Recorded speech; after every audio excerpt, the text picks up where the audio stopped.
हर electrical interview में transformer की testing के बारे में पूछा जाता है। क्या आपको पता है? कोई बात नहीं, चलिए हम बताते हैं। टोटल 16 प्रकार की टेस्टिंग किया जाता है। चलिए जानते हैं। रूटीन टेस्ट या प्रिवेंटिव मेंटेनेंस। ये टेस्ट हर इंडस्ट्री में नियमित रूप से किए जाते हैं ताकि किसी भी खराबी को पहले से पहचाना जा सके। 1. IR testing, insulation resistance test. ये जांचता है कि ट्रांसफार्मर की वाइंडिंग्स और अर्थिंग के बीच इंसुलेशन सही स्थिति में है या नहीं।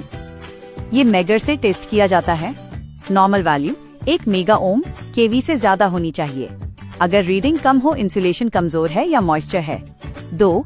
WR testing, winding resistance test. ये जांचता है कि वाइंडिंग्स में कोई ओपन सर्किट, लूज कनेक्शन या असमान रेजिस्टेंस तो नहीं है। ये माइक्रोमीटर में टेस्ट किया जाता है। तीनों फेज की रीडिंग लगभग समान होनी चाहिए। 3. Turn ratio testing, TTR test. ये देखना कि प्राइमरी और सेकेंडरी वाइंडिंग के बीच टर्न्स रेशियो डिजाइन के अनुसार है या नहीं। ये TTR मीटर से नापा जाता है। अगर रेशियो में अंतर हो, वाइंडिंग्स में शॉर्ट टर्न या ओपन टर्न हो सकता है। 4. Vector group testing. यह सुनिश्चित करना कि ट्रांसफार्मर की वाइंडिंग कनेक्शन और फेज शिफ्ट सही तरीके से जुड़ा हुआ है या नहीं। जरूरी क्यों? समान वोल्टेज लेवल के दो ट्रांसफार्मर को समानांतर चलाने के लिए दोनों का वेक्टर ग्रुप एक जैसा होना चाहिए। 5. Short circuit impedance test. यह ट्रांसफार्मर की इम्पीडेंस, वोल्टेज और कॉपर लॉस को जांचता है।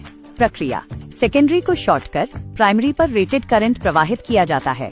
इससे पता चलता है कि फॉल्ट कंडीशन में ट्रांसफार्मर में कितनी वोल्टेज ड्रॉप होगी। 6. No load loss and current test.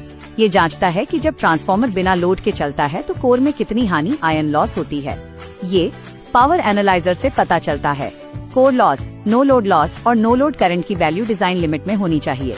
7. Load loss test. यह जांचता है कि लोड के समय वाइंडिंग में कितनी हानि, कॉपर लॉस होती है। दोनों वाइंडिंग्स को लोड किया जाता है और कॉपर लॉस मापी जाती है। अगर लॉस ज्यादा हो, वाइंडिंग ओवरहीट हो सकती है।